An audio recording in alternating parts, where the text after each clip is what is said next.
Hi, I'm Gemma Fisher, a Border Collie training and behaviour expert, here to help you bring out the best in your dog. Whether you're tackling reactivity, recall struggles, or just want to understand your collie better, you're in the right place. This podcast is all about making life with your collie easier, with practical advice, hands-on solutions, and a good dose of encouragement every step of the way. And don't forget, if you want even more support, head over to our Facebook group. That's where you'll find my weekly live Q&A session, exclusive training guides, and a community of collie owners just like you. In today's episode, we're going to be talking about the emotions involved in living with and loving a reactive dog and the impact that it can have on our dog's behaviour too. So grab a cuppa, get yourself comfy, and let's get started. I've sat with many owners of reactive dogs over the years. And whilst, yes, our emotions will definitely have an impact on our dogs, their feelings have a significant effect on their people too. Now, collies with big feelings are likely to cause their owner some sort of mental health challenges in one way or another. And if they didn't, I'd question whether or not they were with the right person, because it's natural to worry about someone we love, isn't it? Which is exactly how we all feel about our dogs. Now, first off, a reactive dog may well be causing their person to have elevated stress and anxiety levels, because dealing with the intense reactions our collies can have when they're not happy about something can be really, really stressful. Partly because a walk around the block isn't an easy, carefree affair. It requires their person to be constantly vigilant, to manage their dog's behaviour in case they bump into something their dog doesn't like. The list goes on. And when I first start working with people, some of the anxiety is also about the unpredictability of their dog's reactions during their walk. So, for example, people will say things like they can ignore 6 out of 10 dogs on a walk, but there's no pattern. Now, I'd like to reassure you that there often is some predictability to a dog's behaviour. We just need to know what we should be looking for. But I do totally understand why it can feel unpredictable from one moment to the next when you are living with them on a day-to-day basis. Now, secondly, I've comforted many owners who are feeling quite isolated and withdrawn from family and friends because of their collie's behaviour. And it's often because they're being responsible people. They're doing their best to avoid potential incidents. So they adjust their routines. They walk their dogs during sort of off-peak hours. They avoid certain areas because they know that they're going to be busy with people or cyclists or joggers, that kind of thing. And just generally, the life they were expecting when they went, do you know what? I think I'll get myself a Border Collie. What they were expecting to enjoy with a dog. So exploring new places, maybe meeting up with family and friends for walks. Maybe they've got family and friends with other dogs. Trips to the coffee shop, or maybe, going for a walk and stopping in the pub garden afterwards. Things I've enjoyed with my own dogs. All those fun things they see other dog owners doing seem completely impossible, completely out of the question, because their dog can't hold it together, at the sight of one dog, much less, being camped in an area where other dogs might come and go, in a static position. And in some cases, often where children are involved, maybe young children, or on the other end of the spectrum, very elderly relatives are involved, they're even at the point of wondering if they might have to give up, their beloved dog, because their behaviour is too dangerous to other people that they love too. Now, to be really clear on this, judgment on a choice like that isn't fair. It isn't warranted, and it's certainly not helpful. Now, my assumption is that people are doing the best they can. All right. And it's my job to offer more useful or constructive information that might help them make a difficult choice, or avoid making such an impossible choice, actually. The truth is that the responsibility of managing a reactive dog's behaviour is hard work. And it's work that not everybody will appreciate, because often you have to have had a reactive dog and you have to have lived that life to understand what it's all about.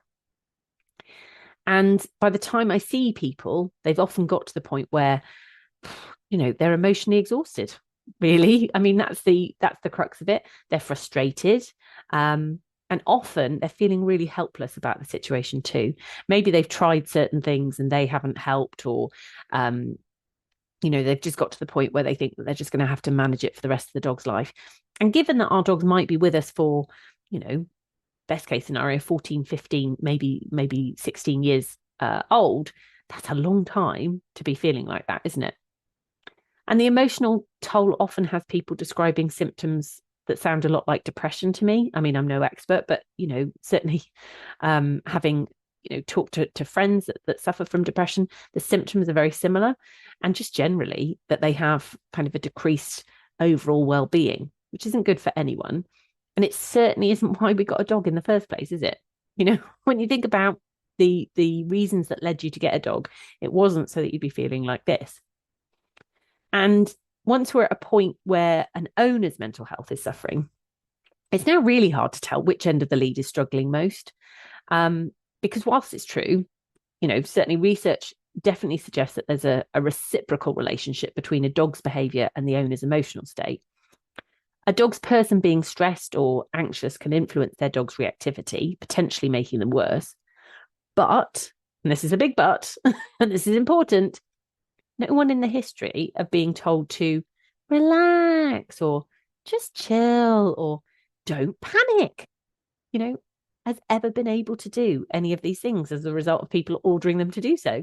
You just can't flick a switch and be able to do that any more than your dog can. You'd be pleased to know that whilst I have been heard to remind people to breathe in and out, I'm not inclined to tell people to do things they can't do any more than I'm inclined to do that with a dog I'm working with either. Instead, my fallback is helping people rehearse actions and responses that become second nature to them. Now, in preparing for today's podcast, I did a little bit of research about why I find this to be so helpful when working with owners of reactive dogs. And I found this information from the National Library of Medicine website. And what they said was that under stress, humans often shift from deliberate, analytical thinking to more instinctual, experimental decision-making. This phenomenon is encapsulated in the stress-induced deliberation to intuition, SIDI model, which suggests that stress impairs the prefrontal cortex, that's the place responsible for executive functions, and heightens activity in subcortical regions associated with emotional responses. So as a result, individuals may make more impulsive and less optimal decisions when under pressure. Incidentally, whilst I can see this makes a lot of sense when it comes to the human end of the lead, I think this is also relevant to our understanding of how dogs behave when they're having big feelings too. So essentially, when we're feeling anxious or stressed about our dog's behaviour, we're not in a good position to think about logical ways to improve or deal with the situation. And if this is something that is happening day in, day out, then stress piles on stress, and it can be very difficult then to see the wood from the trees, as my grandmother would have said. So instead, it makes sense to set ourselves up for success. And if we can practice particular behaviours, which will serve us in difficult situations, sort of thing that we've talked about in previous podcast episodes, to the point that they're strong habits, they're like second nature to us and our dog, so that both of you are able to lean into those behaviours, we're more likely to feel confident out and about. Now, understanding a bit about sports science is helpful here, stuff that I found helpful for myself and Ella in our early days of competing in agility. Because when we're feeling stressed, it's like our brains get overloaded, making it much harder to think clearly or make good decisions on the spot, such as we've talked about. That's why practicing something until it becomes second nature can really help. This is what, top athletes and performers are doing. When you're under pressure, your brain naturally falls back on habits you've already built because it doesn't take much effort to do this. Research tells us that stress makes us less able to carefully think things through. So we rely more on those ingrained automatic responses. Driving a car is often used as one of these things. When you first learn to drive a car, you have to really think about what you're doing, don't you? We have teenagers of an age that are going through this process, and they're really having to think about those things that when I get into a car, I'm not thinking about how to do each of those individual little things anymore. They're coming, second nature to me. Now, supporting people with anxiety about their reactive collie is something that I would love not to ever have to do again. And not because I don't want to help or because I don't care, but because if I need to support someone with their anxiety over their reactive collie, it means their collie is struggling too. And if I had a magic wand, believe me, I'd use it so they didn't have to struggle anymore. But in the absence of that magic wand, which I wish we lived in in an ideal world and I had that available to me, here's 3 things I'd suggest that you look into that will help you feel more confident and therefore help you and your collie in your lives together. Now, first off, I want you to identify one helpful habit to practice. And like I said, if you go back over my suggestions in previous podcast episodes, choose one manageable behaviour or skill to practice with your collie until it feels automatic, like calmly turning and walking away from a trigger, or delivering a well-practiced cue like this way, or let's go. Focus on consistency rather than complexity. All right, this helps you both stay calm under pressure. So I recommend that people do this, in their front room at home to start with, then in their back garden, and then being able to do it when there's, distractions around that don't upset the dog. So things like, favorite treats or a favorite toy, being able to turn away from those things, that gives you, a view of, oh, my dog can do it. And that's what we need to do, build your confidence and also theirs in their ability to be able to do these things. Now, the second thing I would suggest is starting a simple journal. All right, nothing fancy, but just something where you can spend a few minutes each day jotting down moments when your collie seemed calm, as well as noting situations when reactions happened. Now, what you're looking for is patterns. Is there a particular time of the day? Is there a location? Are there specific triggers? So it starts to feel less unpredictable. And that will help reduce your anxiety on walks, because let's face it, if something is unpredictable, it is going to induce anxiety. So let's try and make things a bit more predictable. And then lastly, my suggestion would be to connect with others who understand. So joining a supportive community of collie owners, such as my absolutely lovely bunch in Collie Culture Club, can be a complete game changer.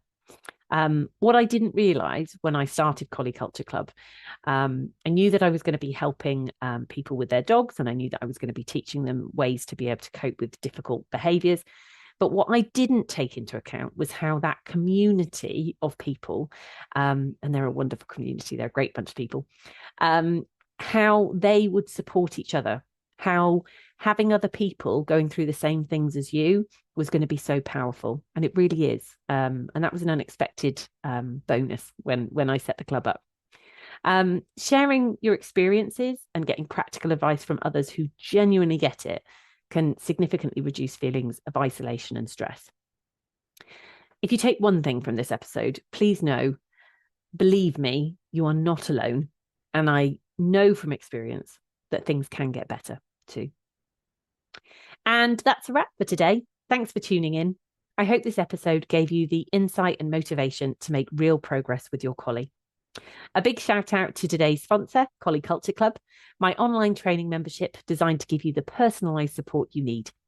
Inside the club, you'll get my expert feedback on your training, weekly live sessions with me and guest experts, and a supportive community to help you every step of the way. Don't forget, you can find all the details about the club, plus the resources mentioned in today's episode, inside our Facebook group. So be sure to check it out. Next time, we're going to be talking about other owners we bump into whilst out walking and their lack of understanding about our dog's reactivity issues. So stay tuned. Want to chat about this episode? Ask a follow-up question or share your, oh no, not again moments. Come tell us in the free Facebook group. I'd love to hear from you. Until next time, keep focusing on progress, not perfection, because every small win counts.